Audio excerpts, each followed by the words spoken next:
Thank you so much. If you're looking to learn about electric vehicles and the state of affairs locally and regionally, you are at the right spot. Thank you so much again, and hope you've been enjoying day one of our summit and the morning of day two.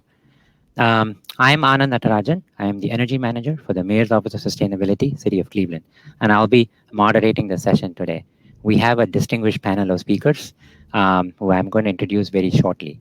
So, just to provide some context, if you heard about if you were tuned in to yesterday's day one session of the state of sustainability, or even if you've not, we're very proud to announce that the city of Cleveland has made a commitment to transition to 100% of the city's light duty fleet to electric vehicles by 2035. So, what are we doing so far?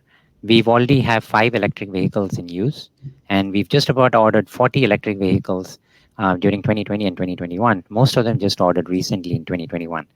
You'll hear a lot about electric vehicle charging infrastructure. There's a lot of acronyms in this industry, and we have speakers who are lined up to talk exactly about that pretty soon.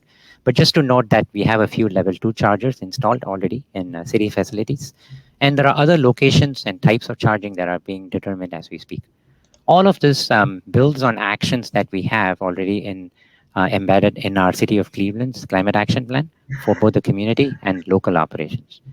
We're also very proud to announce that in 2018, the mayor and city of Cleveland made a commitment in the Cleveland the Climate Mayor's Initiative, in order to implement electric vehicles and electric vehicle charging infrastructure.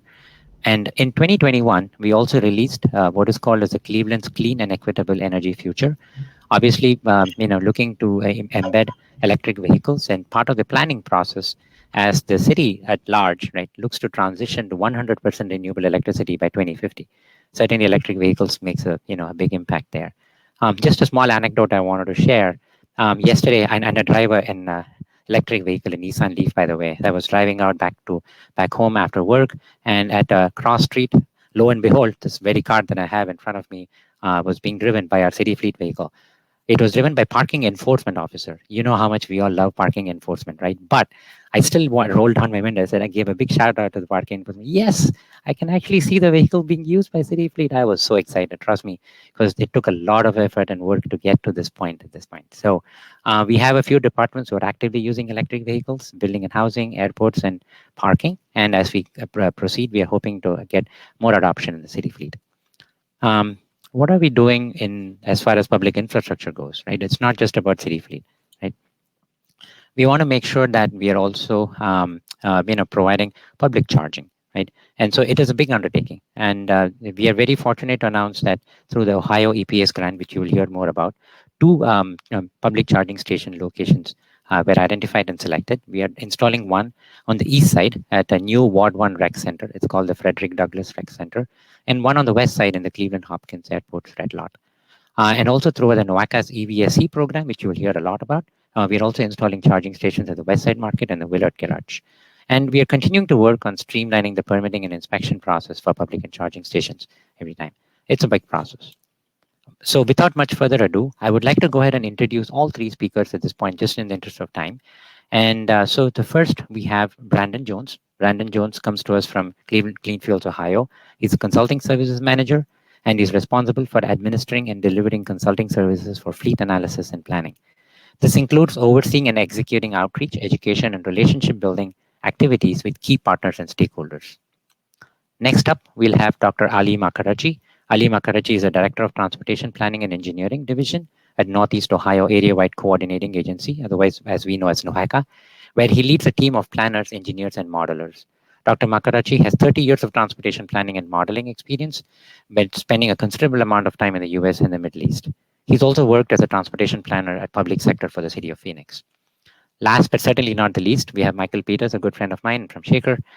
He mixes a background in public policy, investment banking, and sustainability with a focus on accelerating the transition to electric vehicles and shared mobility programs.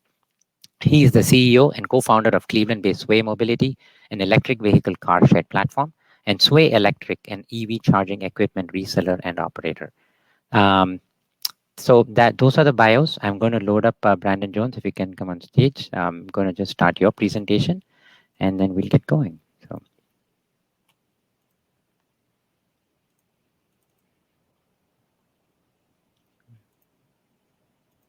Okay. I'll start sharing. Brandon Jones' presentation, Clean Fuels Ohio. Let me know when you can see it. It's coming up. And folks, again, from the audience, if you're all on mute, but if you can go ahead and use the chat window to type in your questions and comments, much appreciated. I'll also be dropping in some links as we go along. Brandon, let me know if you can see your slides. Yep, I can see them. Thanks so much, Anand. And yeah, thank you to Anand and Michael and Ali. It's great to be on this panel, and thanks for everyone for attending today. Hopefully, we'll have some information that is helpful and useful for everyone. So as Anand mentioned, I am the consulting services manager with Clean Fuels Ohio. In Clean Fuels Ohio, we are a standalone 501c3 nonprofit. However, we are part of the Clean Cities Coalition, which is part of the Federal Department of Energy Clean Cities program.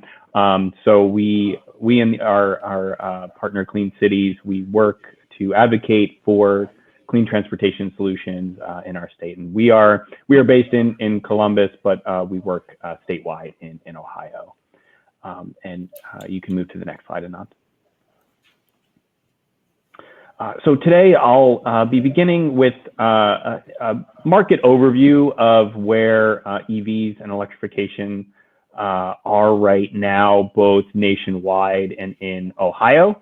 And then I'll move to discussing a little bit about what the current funding landscape is in Ohio for EVs and EVSE, and I'll be particularly focusing on the Ohio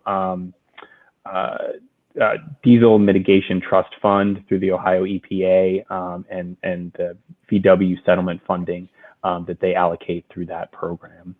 I'll then touch a little bit on some statewide deployment as well as public fleet planning and analysis projects for electrification that Clean Fuels Ohio is involved in, and a number of those projects have informed some recent electrification planning reports that we have put out in partnership with the Drive Ohio program with the Ohio Department of Transportation. So I'll wrap with pointing to some of those reports and their findings as they've recently come out. And next slide. All right, so we'll begin with an EV market overview, both nationwide and in Ohio. You can move to the next slide. So a lot of this information we'll be pulling from is from the Bloomberg New Energy Finance Electric Vehicle Outlook. So they come out with a kind of outlook of the electric vehicle landscape nationwide each year, where they really touch on, what are the major drivers of electrification, specifically looking at investments from private companies, where current policy landscape is, what the R&D for technology is looking like, and then broader market trends. And you can move to the next slide. So one of the biggest factors in EV costs and having them come to price parity with internal combustion engine vehicles is battery prices. And so lithium ion battery prices for EVs have really been dropping significantly over the last decade.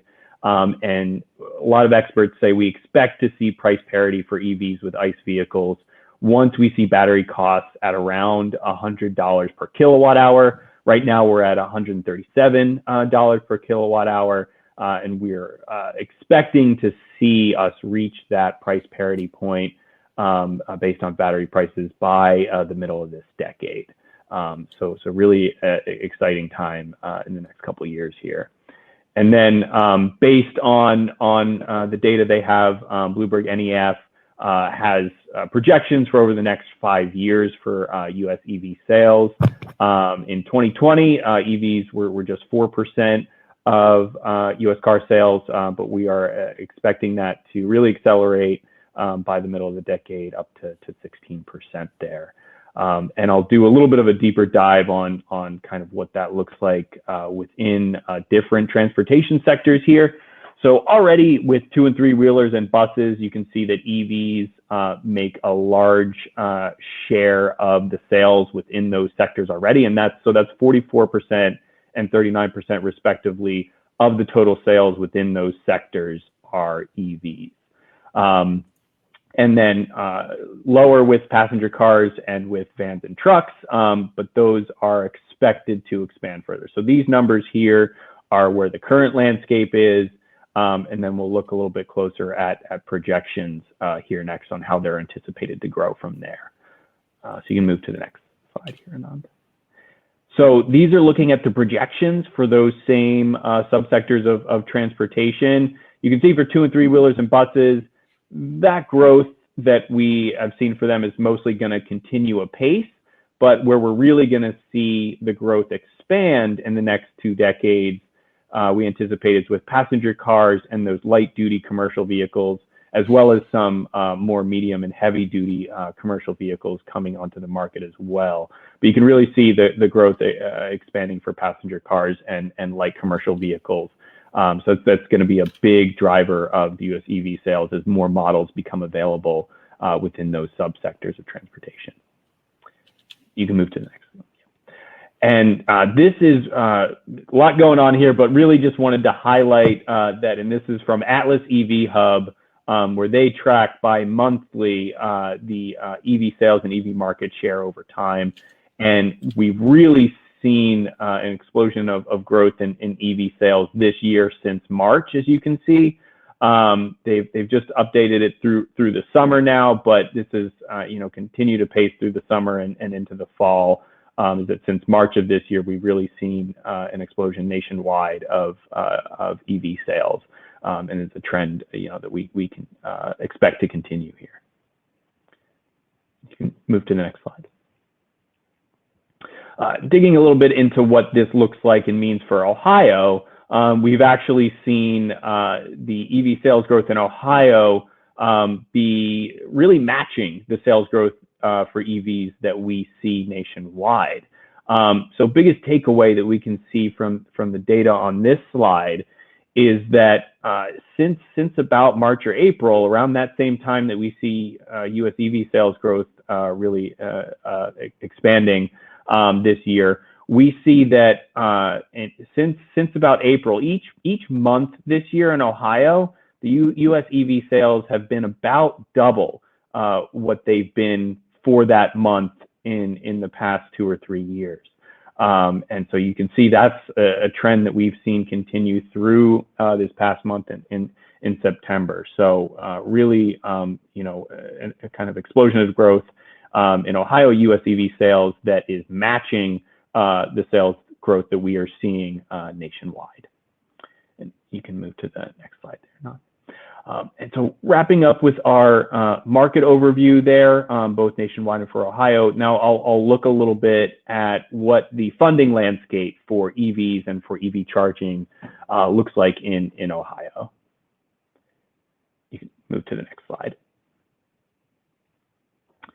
So as I mentioned, I'll be focusing a little more closely both because it's rather timely for the funding announcements that are going to be coming out recently through the Volkswagen settlement funds that were awarded to Ohio and that are distributed by the Ohio EPA through their Diesel Mitigation Trust Fund grant awards. So I'll touch quickly on where the awards are currently at and the ones we're expecting to see come out shortly. And then I'll take a historical look at how these funds have been awarded for the duration of the Diesel Mitigation Trust Fund program. So for 2021, just in August, they wrapped up and recently announced the awardees for project funds to replace off-road diesel equipment. So I'll touch briefly on kind of what that looked like next, but there's 2 remaining requests for applications for funding to come this year, starting next year. One that we should be expecting to see soon is a funding announcement for DC fast charging stations that are publicly accessible along major highway corridors in Ohio. They just completed a comment period on that award, so we should be seeing a full request for applications on that very shortly here. And then we're also anticipating end of next year, start of this year, another round of awards for electric school bus pilot projects too. And yes, Anand, you can move to the next slide here. So this provides a brief overview here of how the funds in the Diesel Mitigation Trust Fund for Ohio have been allocated so far. And this is, the EPA has only updated this through June 1st. So I'll provide some notes here that you can see on the right on how some allocations, what allocations have looked like since June 1st of 2020. But biggest picture thing that we can see here is this is broken down by the vehicle types that have been awarded funds through the Ohio Diesel Mitigation Trust Fund so far. And we see the place where there are the most funds still left to be awarded from that pool of funding from the VW settlement funds is with port and airport cargo handling, as well as switcher locomotives. So this both of those categories were included in the recent $7.5 million that was just awarded for off-road diesel equipment replacements. So $7.5 million was just awarded across those two sectors. And then this does not yet reflect the level 2 publicly accessible EV charging station awards that were granted in early 2021. So that EV charging, where you see it's totally still yet to be allocated. There has been around 3.2 to 3.3 million there that was awarded in early 2021. But as I mentioned, we're also expected to see some fast charging funding in that pool come out soon. So this just kind of provides you a snapshot of where the biggest buckets of funding are still left to be awarded from the Ohio EPA VW fund. And yeah, Nan, you can move to the next slide. So as being one of the most recent disbursements of funds there and most relevant for our conversation today were those funds in early 2021 for level 2 publicly accessible EV charging stations. And so we just wanted to provide a quick snapshot of how those awards were allocated based on site host. So as I mentioned, all of these charging stations that were awarded through the VW funds, all of them are publicly accessible. However, some of them are hosted by private companies, while some of those are hosted by public entities. So we've broken it down by those two groups here, both for the amount of funds and for the number of charging stations.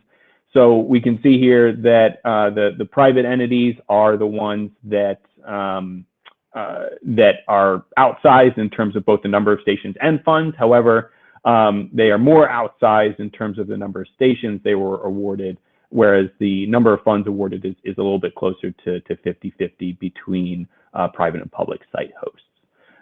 So wanted to provide that kind of snapshot of how those awards have been dispersed for what it's worth for expectations on how they might be dispersed in the future. And then briefly, just want to mention what some of the other major sources of funding for EVs and EV charging stations in Ohio are. The metropolitan planning organizations like NOACA are great resources, as Anand already mentioned, that Cleveland has received some EVSE funding through NOACA and their congestion mitigation and air quality program that receives funding from the federal level is also, the MPOs are a major source of funding through those CMAQ program awards too.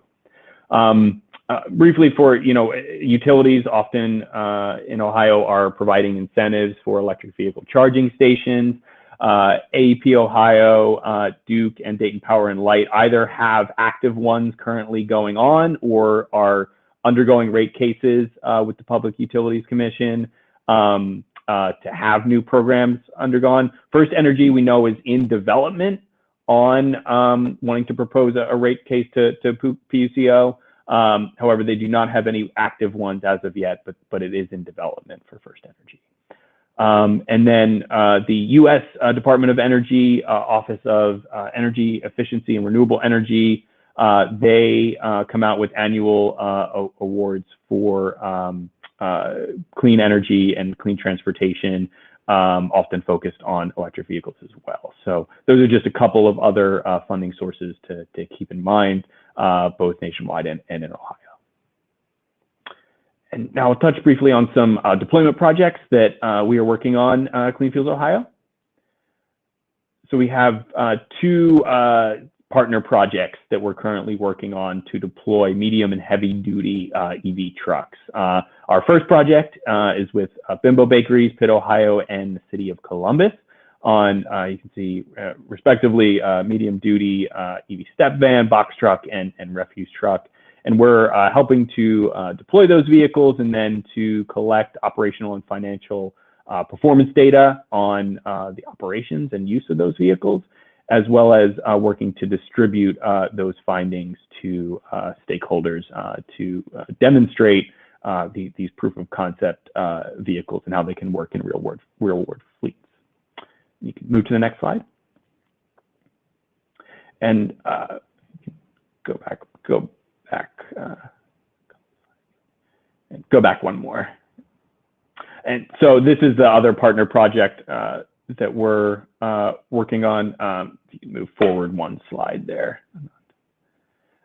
It's so similar to the other one I mentioned, also medium and heavy duty EVs, this time with DHL, Yellow Cab, and Two Men in a Truck, on some more interesting applications such as Yard Hustler, a moving truck, and some micro transit applications for Columbus Yellow Cab. And you can move to the next slide. And also some statewide public fleet projects that we're working on, primarily through Power Clean Future Ohio, which is a statewide coalition bringing together municipalities throughout the state of Ohio to come to the table on clean energy goals and carbon reductions. And we at Clean Fuels Ohio are providing free EV fleet electrification analyses to Power Clean Future Ohio communities to help reduce their carbon footprint through their transportation fleet. And this gives you a little snapshot of the communities currently involved in Power Clean Future Ohio. You can see, Cleveland just recently joined, and there are a number of other municipalities in the Cleveland area that are part of Power Clean Future Ohio. So Cleveland area is really, an outsized portion of the communities in Power Clean Future Ohio at this point. So great involvement there. And you can move to the next slide. And I'll close here with just a note on two electrification planning reports that we've worked on through the Drive Ohio program with Ohio Department of Transportation. One on EV charging that we came out with in June of 2020, and that covers mainly focusing on EV charging gaps in the state of Ohio and where the best opportunity for providing EV charging along highway corridors in Ohio currently is. And we've also, the work that we've done on the medium and heavy duty deployment projects that I mentioned has informed this freight electrification report that we recently came out with Drive Ohio, which includes a lot of really great interviews and surveys with actual drivers of EV trucks with their experience and qualitative data on experiences with EV trucks and how they work in the real world. And so I will wrap up there. Thanks so much. Thank you so much, Brandon. That was terrific. So we're going to switch over to NOACA now while I just bring up their presentation.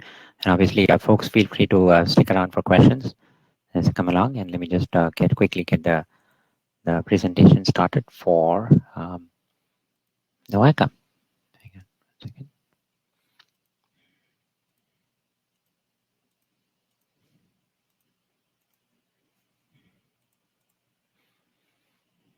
Hang on a second. Get started. Folks, in the meantime, we've been putting in some resources into the chat window. Feel free to check them out. There's a lot of opportunities here in order for you to connect. And also feel free to use that as a chat Q&A. Some of our speakers have also been answering questions as we speak, which is great. That is terrific to see. Okay. So.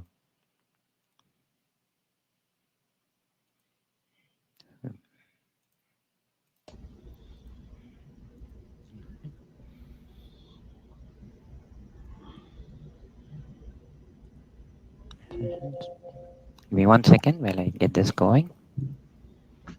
Okay. Can you see my screen? Yes, I can see now. Thank you. Appreciate it. Okay. Good morning, everybody. Next slide. As you see, I am from NOACA, and I'm a director of transportation planning and engineering, and this is the work we have done for the electric vehicle charging station program we have got, and this is the planning and implementation altogether we have done. So first thing, next please. You might know, you might not, but the NOACA is a federally designated metropolitan planning organization for the Northeast Ohio. What we do, basically, we conduct multimodal transportation environmental planning for 5-county, Lake, Medina, Geauga, Cuyahoga, and Lorain. And then it determines the NOACA, we determine how federal transportation dollars are spent, and also conduct transportation-related air quality planning and public education activity. So also water quality planning is part of our duties and the jobs we do at NOACA. Next, please. The 5 goals or the vision statements we have got is NOACA will strengthen regional cohesion, preserve existing infrastructure, build a sustainable multimodal transportation system to support economic development and enhance quality of life in Northeast Ohio. This few slides was for people who don't know who we are and what organization I'm representing. Next, please.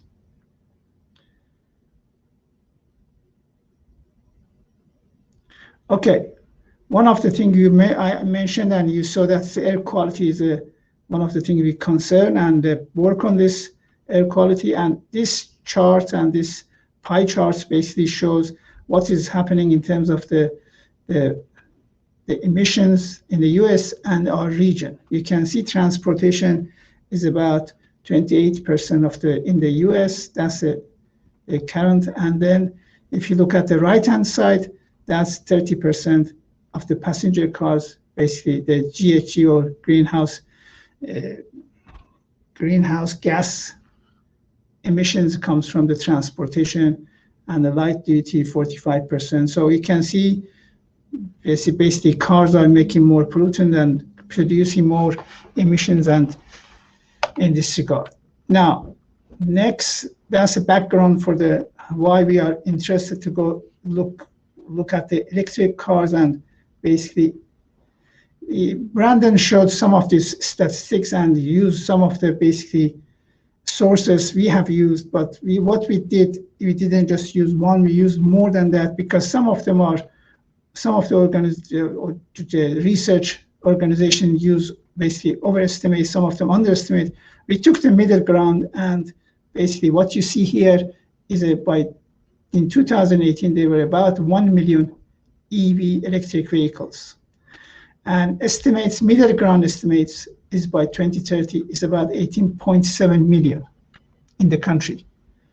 And that's 7% of again, another estimate is about 260 million cars and light trucks. So we are talking about next 10 years, end of this decade, we are talking about 7% is gonna be electric cars. Now, to do that, usually one of the reasons why people don't buy electric cars is basically they say, where I'm going to charge? Where is my support? So to do that, the estimate says, as you see on the picture on the right-hand side, we need about 9.6 million charging ports, if you compare it, like gas stations, and to support 18.7 million in 2030. So the right-hand side shows you 9.6 million distribution but there is about 78% people are going to charge at home. Some of them are going to do at work. Some of them is the public. 1% is in the fast charging. So we have got basically maybe 3, we can call it 3 level. One is at home, one is at work, level 2.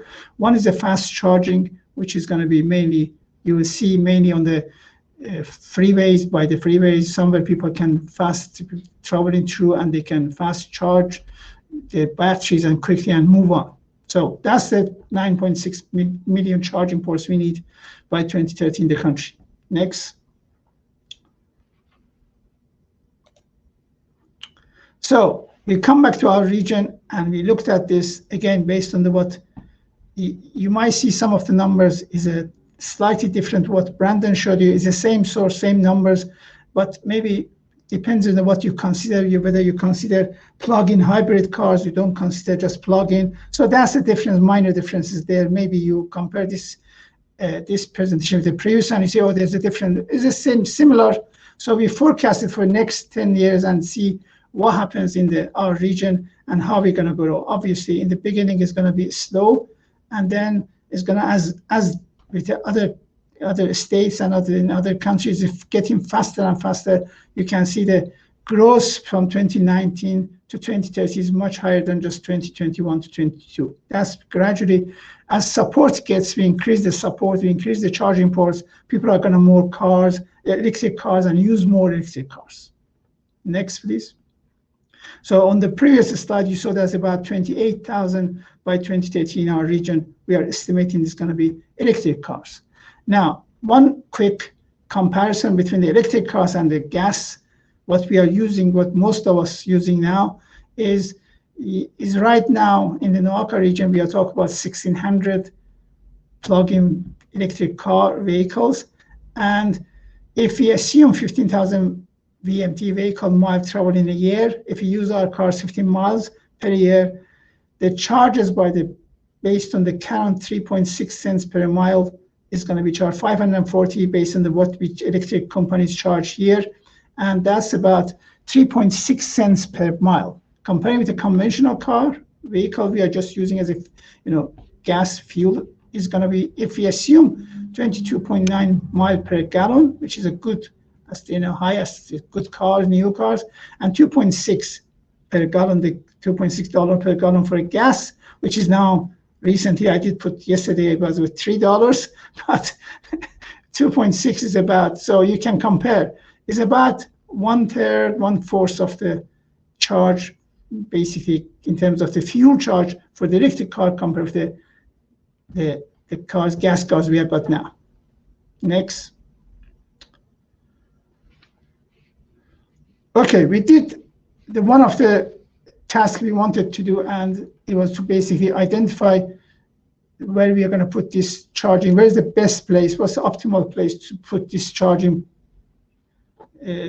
ports, and where do we go? I mean, obviously, if right now, after so many years, after maybe 100 years after using the gas fuel cars, everywhere is a gas station. But when we started this, similar to gas stations, we have to pick the right location. So we looked at the 2-3, based on the NOACA travel forecasting model. We look at where are the major employment. This is for the L2. Level 2 is usually, as Brandon mentioned, I mentioned earlier on, is about the location of the, related to work. So you bring your car, while you're working in the office, you can plug in your car and the car battery gets charged, then you take the car and go home.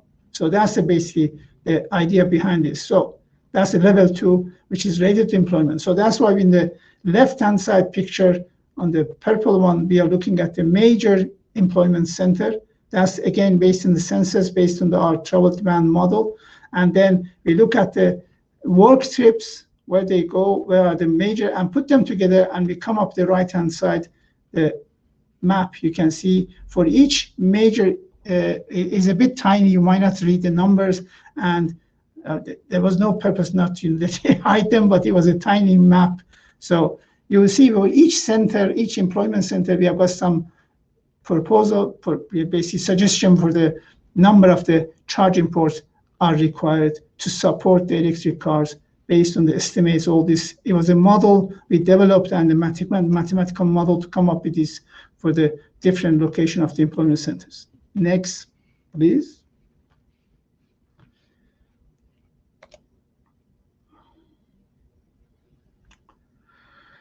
The other one is a level 3, which is a fast charging. Fast charging, you will see later on, I will explain what they are.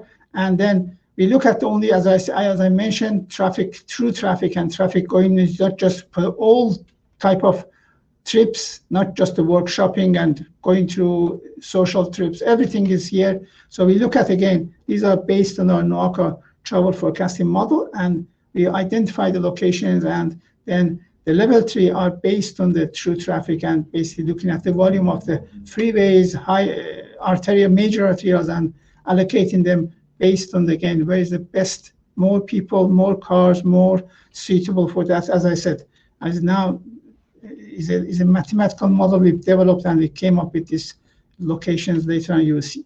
Next, please.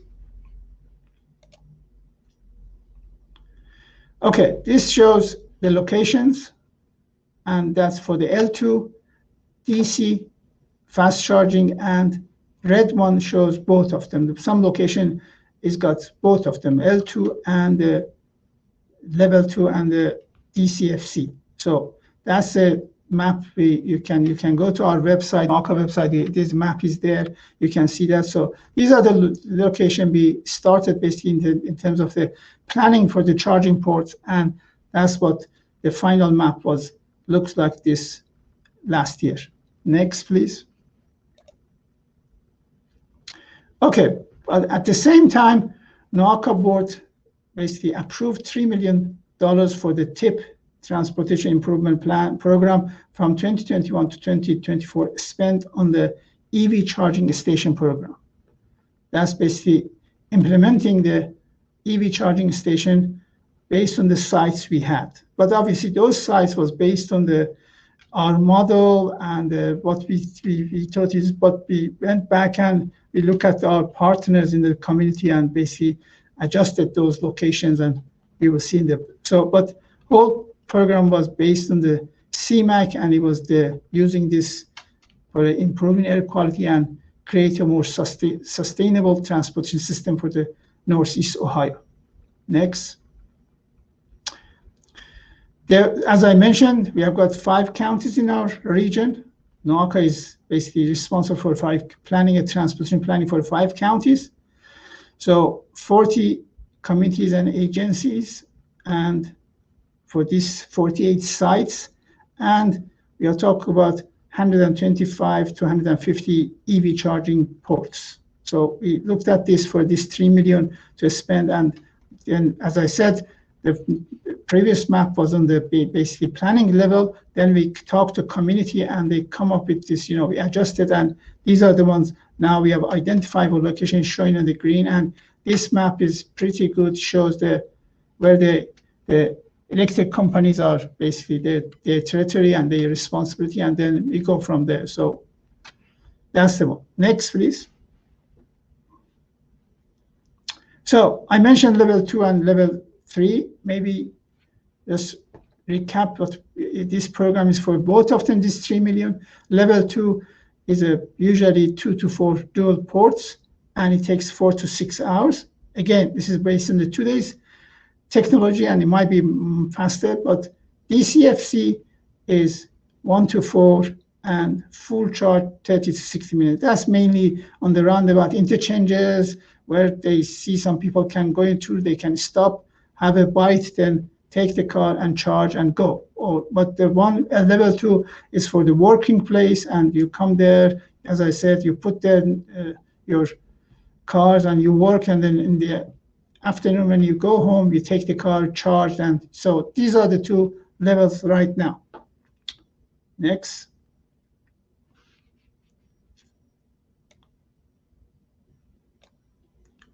Okay.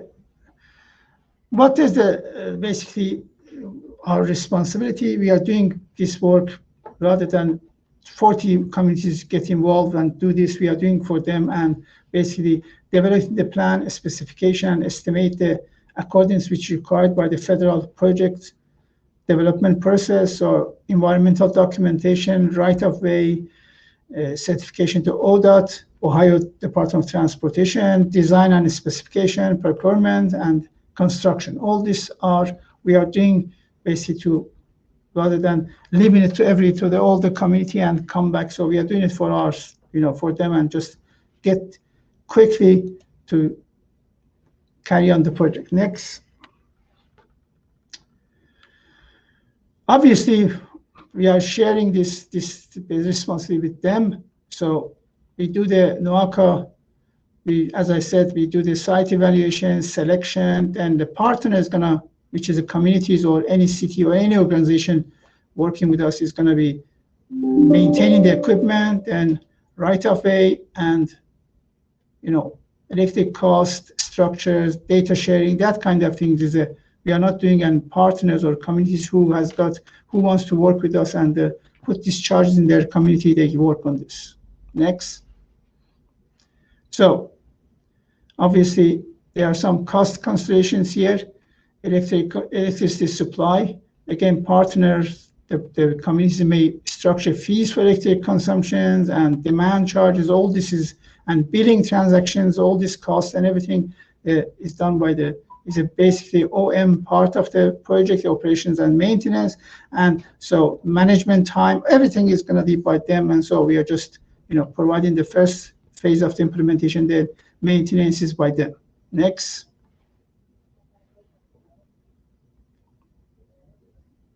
Where we are, as you see on this chart, we are started in December 2020, around about December, January.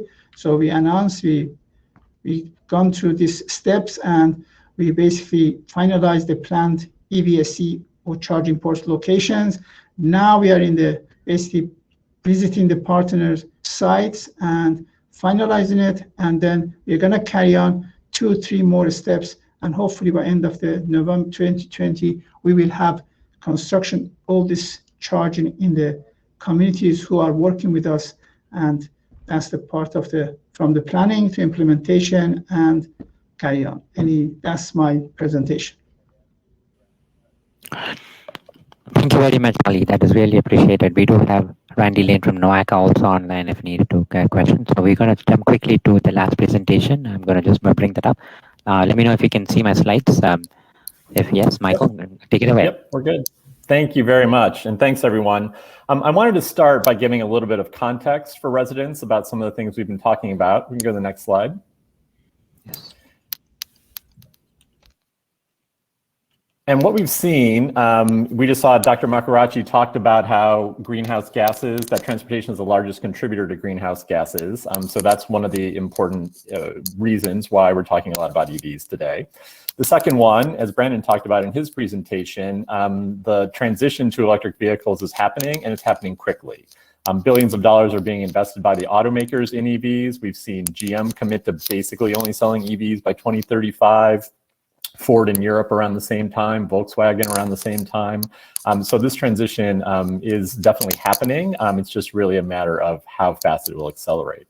And one of the really important factors here, which was also touched on in Dr. Makarachi's presentation, was the fact that EVs are cheaper per mile. They're much cheaper per mile. They're cheaper to maintain because they have very few moving parts. And soon they'll be cheaper to buy. And we saw a little bit about that in Brandon's presentation as well. But really, I think, you know, one of the equity considerations that we think about a lot with EVs is that while they're the best for everyone in terms of all drivers, they're really impactful for low and moderate income drivers. Right, for these very reasons. You know, cheaper to operate, cheaper to maintain. When you think about electricity prices, very, very stable, right? So very easy to budget for your EV transportation costs as opposed to gas prices, which we saw were $2.60 and now they're $3. So really impactful. So at the end of the day, drivers are going to switch because EVs are cheaper, they're easier to maintain, they're more fun to drive if you've ever had a chance to drive one. We'll talk a little bit about how you can do that later. And they're more resilient, right? Because they have so few moving parts, they basically just start all the time, right? So you don't have to worry about you know, getting out in the morning and seeing if your car is going to start. So the big question here is, right, as long as we can charge them. Want to go to the next slide? So what do we have today in Cleveland? So the Ohio Department of Transportation monthly publishes their registration figures. And so as of last month, we had 806 registered EVs in Cleveland. So now this is pure electric vehicles. This is not hybrids or plug-in hybrids, but just pure electric vehicles. So that is probably less than 1% of the cars in the city, right? So very low number at this point. But we are second, the county is second only to Franklin County in the number of EVs that we have. And when we look at the list of what's here, it is predominantly Teslas, right? 76% of those are Teslas. The Bolt and the Leaf are the leading mass market options, and they're up there too. And frankly, great value. So we really a lot of times talk to people about those two models. But lots of great ones coming to market. And I think a lot of people are particularly excited both about some more affordable options coming, but also some more versatile options like the Ford F-150 Lightning, which will be coming out next year. So we do remain at the very early adoption stages. And one of the big questions is, how do we continue making progress on this? If we can go to the next slide. And what we see today is that, as I said, very low current adoption. So I know this is really difficult to see, but that left column is basically about 2% of the vehicles on the road today are EVs, right? By 2035, where are we going to be? So guesses are maybe around 13%, maybe as much as 25%. It really depends a lot on the incentives we have and the support that we get from local, federal, and the regional, our regional governments. So by 2050, that third column is, the majority of vehicles at that point will be electric. But if we have incentives in place so that the majority of cars or almost all cars by 2035 that are sold are electric, then we'll see what's happening in the fourth column, which is basically 100% EVs. We can go to the next slide. The reason why there's this difference in those two columns is because we keep our cars for a long time, right? They stay on the road for a long time, for better or worse, depending on your perspective. But, eventually they will become cheaper. We're already seeing them become cheaper, right? Chevy Bolts, before what's happened most recently, were very commonly being sold for $22,000, $23,000, $24,000, right? Very comparably priced to a mid-sized sedan, very affordable for a lot of people. Used ones, even more affordable. And so I always encourage people to look at the used EV market. But what's going on is that, so we use the acronym ICE, right? Internal combustion engine cars. So basically, gasoline or diesel cars. So what's going to happen as EVs become cheaper? ICE cars will become cheaper, right? Because of the popularity of EVs in the market. So what's going to happen in the short term is there will be more cars in Cleveland and there'll be ICE cars. And so this is going to impact our short-term air pollution, right? So again, this just goes to the fact that we need to take action as soon as we can to try to avoid this happening. What we'll also see is that ICE leases or gasoline powered vehicles, the leases for those will become more expensive because the residual value or the resale value after a couple of years will go down because there'll be less demand for those cars. And so this will also help accelerate the switch to EVs. And then finally, for those thinking of buying a new car, take into consideration that gasoline car, in a couple of years won't be worth as much as it may have otherwise been. And so what we'll see is people will be trapped into some negative equity sooner and then having to keep that vehicle longer. So we're trying to avoid all those things by doing the many things that the previous two speakers have talked about. If you want to go to the next slide. So, a lot of this is dependent on charging and what kind of charging we have here locally. Great resource. So there's two really great resources to see where all the chargers are. One is the Alternative Fuels Data Center, which the link has already been put in the chat about that. PlugShare is the other one. So PlugShare is a crowdsourced map of chargers that are then verified. But so this is a great way, and there's an app and a web-based portal for both of these, both AFDC and PlugShare. And so what we see for Cleveland is that the majority of chargers are really in the downtown to University Circle corridor. Some of them have been around for a number of years. Some of them are relatively new. Some are networked, which means they're connected to the internet, so we can see when they're actually functioning and available. Some are not, right? So it's a little bit of a mixed assortment.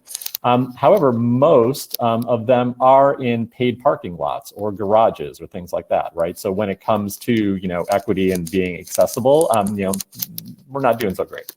Apartment developers are really leading this effort, but again, not out of the goodness of their heart. It's really driven by tenant demand.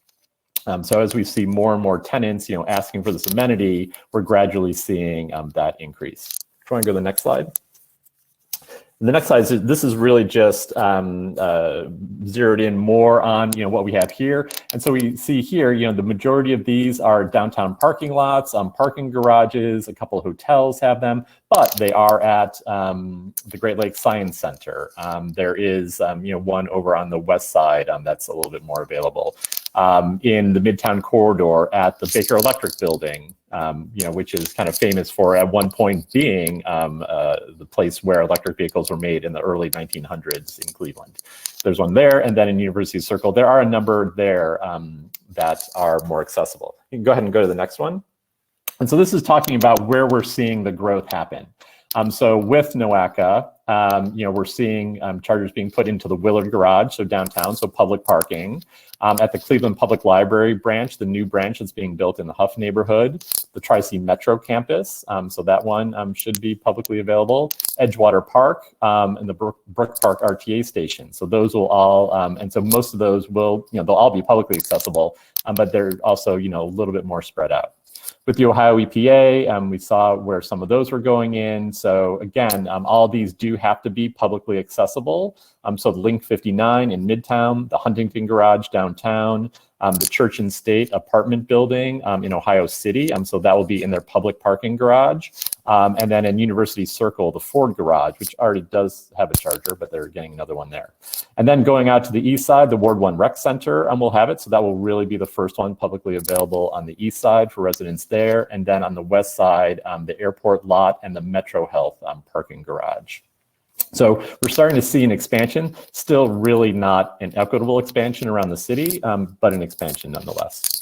Go ahead to the next one, please. And so the big question is, that's great for people who, back one. Yep, there we go. So that's great for those who have an EV, but what about people who don't have an EV? How do I, try to use one? So one of the things that we're working on in Cleveland, as well as other cities, is trying to get more EVs accessible through shared mobility programs, right? So shared mobility we think about as the bike share program or the scooters we've started to see in different neighborhoods, but it can also be done with cars.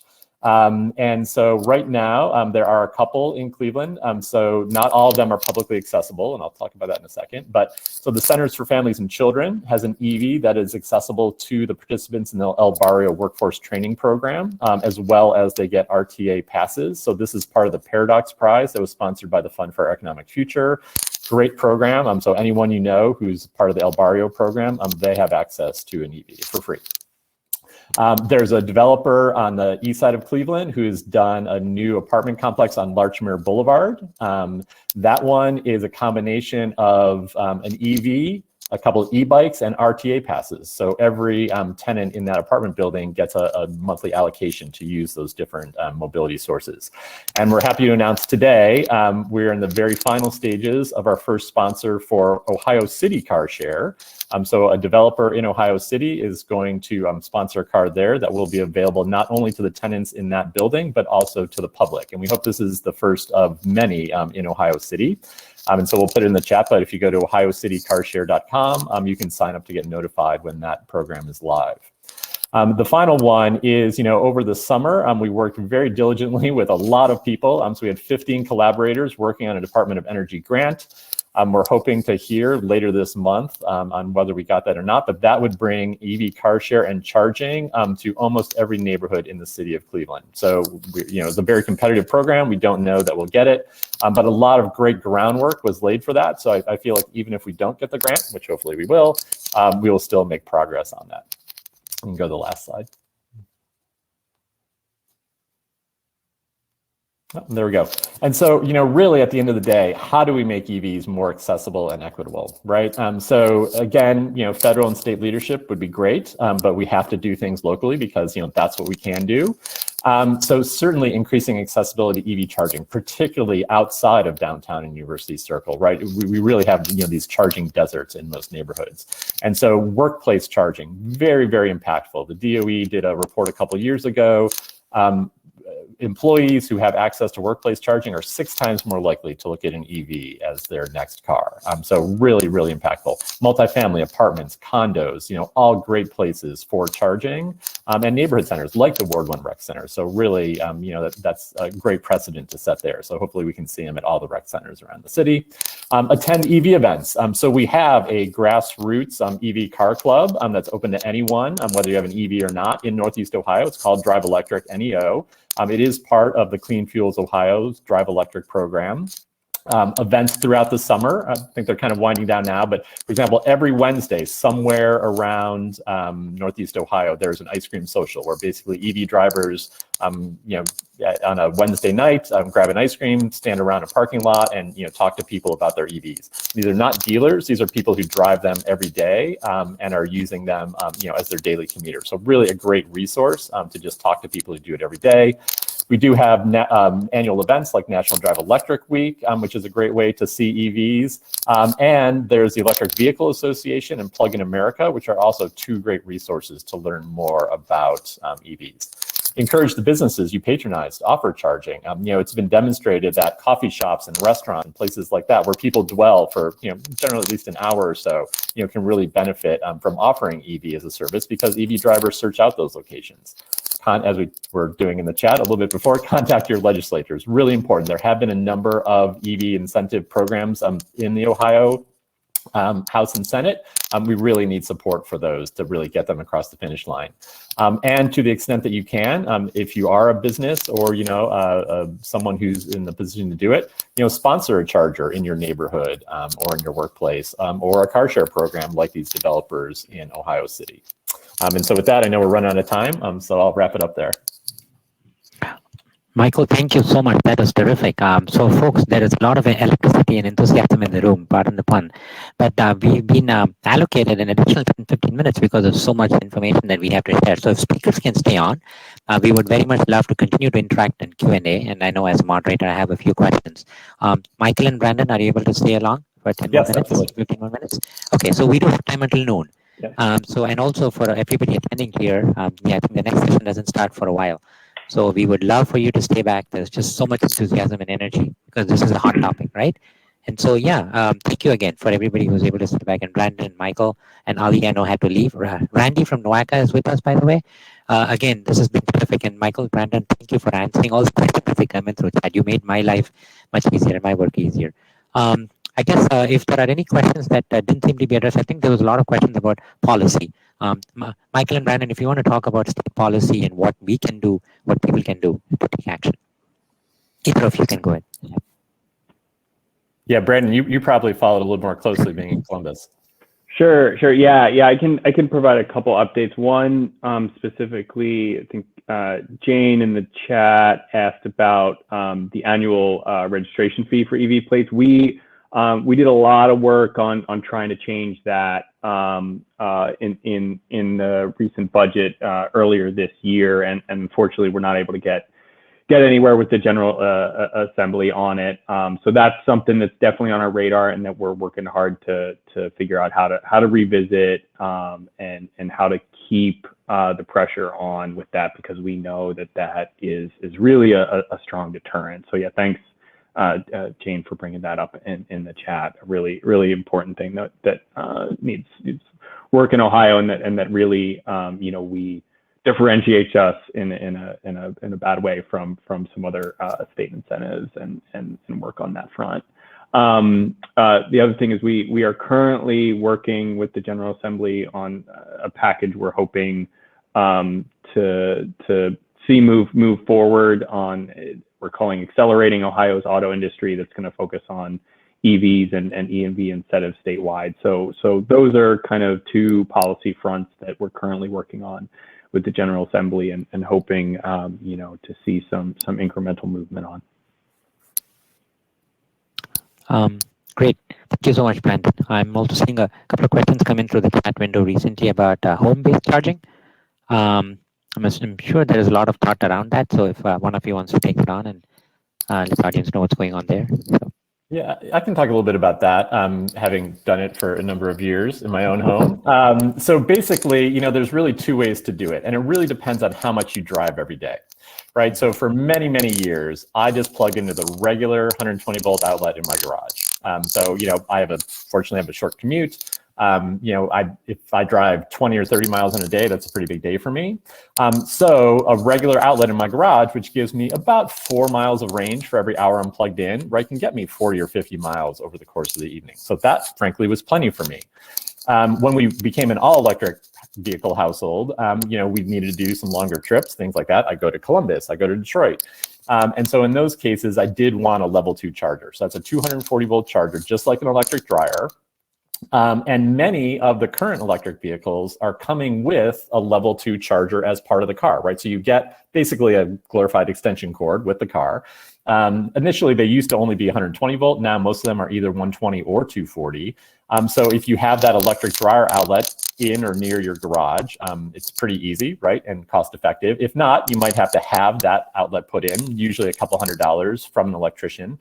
There are also now devices that you can plug in to an existing dryer outlet to split it to be able to be used by the dryer or the electric vehicle. And when it senses demand from one, it shuts off the other, right? So you're not overloading that circuit. They're not cheap. They're a couple $100, for those. But I think there's pretty reasonable ones out there. And what we're increasingly seeing is that the vehicle manufacturers are including the installation of a level 2 charger with the purchase of a car. So the Chevy Bolt is like that. The new Ford F-150 Lightning is going to be like that. So basically, when you buy the car, again, as long as it's not too complicated to install, right, that will come as part of it. So I think, it's becoming much more feasible to do charging at home.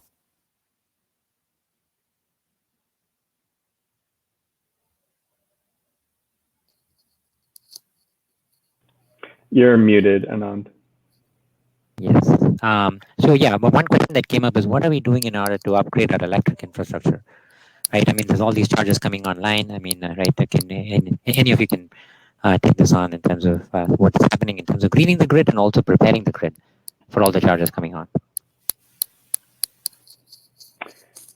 Yeah, I can. A couple brief notes related to that. Perhaps not directly on large scale grid transition to renewables, but definitely a number of the deployment projects.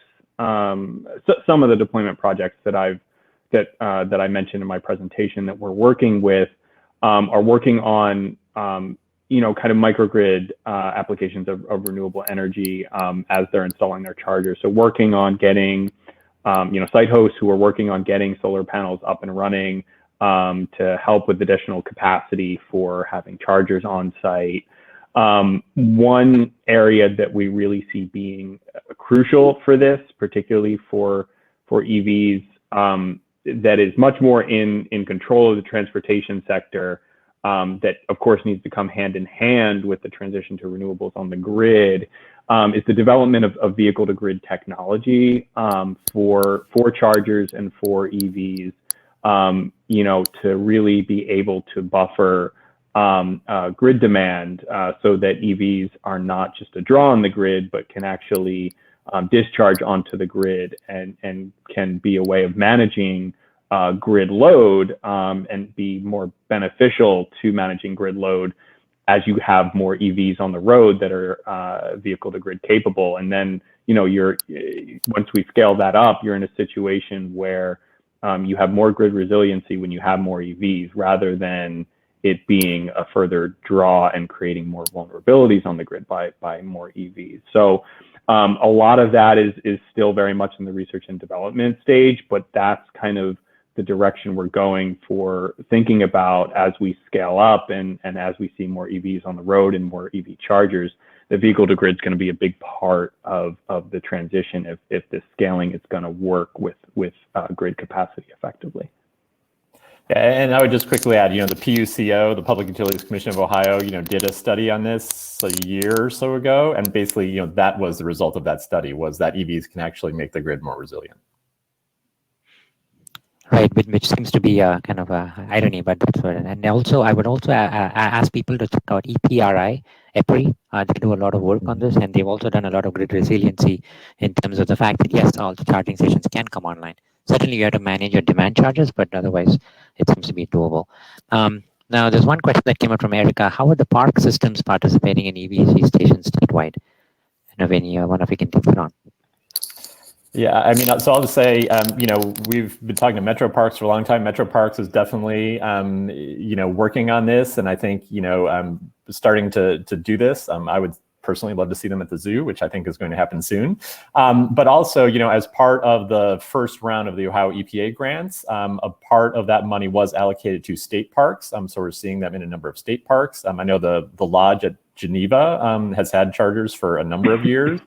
So I think we'll continue to see that happen. So I think between the state park system and our regional park systems like Metro Parks, it's definitely on their radar. Great. Anything else, Brandon, to add to that? The park systems, or? We've been in touch with some different park systems throughout the state that are interested and that we're trying to loop into prospective grants down the road. So we've gotten attention from different parks who have come to us. We've reached out to some of the parks through ODNR, and definitely the interest is there. And you know, we've got a couple of projects in the pipeline that we're looking to ramp up with some park partners. Nothing really finalized yet, but the interest is there, and the lines of communication are certainly open. Great. And we have Randy from NOACA also chiming in that, yes, indeed, they're also working with communities that are looking at that. That's terrific. So I had one question. So, right, I think if you build it, they will come. Is that true? Any one of you can take it. So I see some smiles, so go ahead. Yeah, look, I mean, you know, when we see that we have less than 1% EVs in Cleveland today, and we know that this is going to increase dramatically over the next couple of years, I mean, we have to build it, right? It's not a matter of, you know, if we build it, we have to build it. So that'll be my quippy response. Sorry. Yeah, I would mostly echo that it's, you know, it's coming. We're going to have to do it. I think, you know, a lot of people have the question about, you know, the chicken or the egg scenario. Do we get more EVs on the road first, or do we get more charging stations on the road? And it's, you know, we're getting at the stage of sales growth and urgency from it, that it's like that question's, I think, you know, to Michael's point, that question is going to be obsolete soon. We're going to be doing both as quickly as we can. And, you know, once it starts to scale, you know, and once we get the proof of concepts out there, you know, I think we're going to see that question hopefully soon be obsolete, and that very much be a kind of early stage question. Once we get proof of concepts, once we start to scale up on both ends, we're going to see both, you know, take off hand in hand. Great. And then there was one question about can you manage charging times? Yes, so we can do it on board at the electric vehicles, and if you have charging stations, you can do it through the charging stations too. And also, Sarah O'Keefe just weighed in that yes, they're seeing increased adoption at Metro Health. I had another question for, this is possibly for NOACA and others too in general. We were looking at a lot of employment-based charging, right? I think, but also there is also this mindset about workplace charging that we don't talk about much, right? Where people are at a site for 8 hours. So is there a duality in terms of the need for just putting in level 1, which is just, you know, 110-volt charging outlets like Michael mentioned at home, and or is there a tension between that and also putting in level 2? Do we need to go to level 2 necessarily, especially at employment centers? And Randy, if you can put in it through a chat, or, you know, Michael or Brandon, if you want to talk about it, that's, yeah. Yeah, I mean, we really see, at least based on kind of consumer expectations for charging times, that we tend to recommend level 2s. There are very rare instances where we'll look at level 1s, and it really depends on, you know, how many miles, you know, on an average trip people are doing. If you're, you know, doing less than 10 miles a day or something, to, you know, if you've got a short commute, level 1s are yeah, they can work. If you're going to be at work 8 hours a day, but you're only driving a couple miles, you know, if you've got most of the employees coming from nearby, then level 1s can work. However, for most kind of commute levels and to get a reasonable amount of charge, you know, during the workday, those level 2s are really, you know, where the focus is for sure, and just make the most make the most sense on a number of fronts. So I would say that there are very rare instances where level 1 does work, and that's in some of the analysis and planning we do. We don't rule that out. We say, oh wow, this vehicle that a certain fleet has, for instance, is its daily mileage is low enough that you can go with the level 1 and save that cost on a charger. So it really depends on what the commutes are like, how the vehicles are being used, and how much they're driving on average per day, where the level 2 is kind of the default. But if you get a use case or a commute case where they're doing low enough miles, then don't rule that level 1 out. Great. And we're also seeing the software that you access the chargers through are starting to do improvements like reservation systems and things like that. And so instead of someone sitting there for 8 hours, maybe they're sitting there for 4 hours, and then at lunchtime they're swapping out with someone else. We've heard anecdotally that there's an internal Slack channel at the Cleveland Clinic where the EV drivers are all on there, and they just figure out who's going to swap when. That's terrific. And also, Randy from NOACA also talked about level 2 and level 3. So we are on the hour. Again, I wanted to thank all the speakers, and we still have a lot of questions coming in, but we'll try to address them offline too. But we'll also make these recordings available.